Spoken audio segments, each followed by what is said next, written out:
Kandidati për kryetar komune nga koalicioni Vlen për Tetovën, Bilal Kasami, ka vizituar vendin ku zhvillohen punimet për realizimin e kanalizimit atmosferik në lagjen jashtë Vardarit.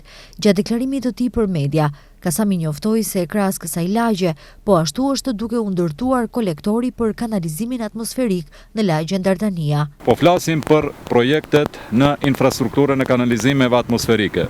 Më konkretisht, jemi tek projekti kanalizimit atmosferik tek lagja jashtë Vardarit dhe kompleksi Tetex së bashku me blokin urban 59. Gjithsej, gjatësia e këtij projektit kanalizimit është 2.5 km kanalizim atmosferik në gjithë këto tre segmente. Investim për rreth 52 milion denar.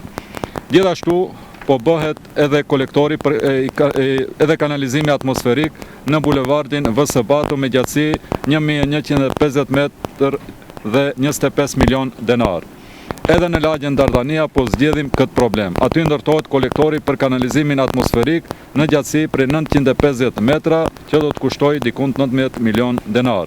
Pra, gati 5 km infrastruktur të kanalizimit atmosferik, gjithsej mbi 96 milion denar investim në rrjetin e kanalizimit atmosferik të Tetovës. Kështu largojmë rrezikun nga përmbajtjet, mbrojmë qytetarët dhe infrastrukturën rrugore njëkohësisht. Në ndërkohë, ai tha se Tetova do të vazhdojë të zhvillohet në çdo segment. Koha e stagnimit ka kaluar, Tetova po transformohet dhe ky zhvillim do të vazhdojë me kapitullin e dytë, edhe më shumë, edhe më mirë, edhe më fuqishëm, u shpreh Kasami.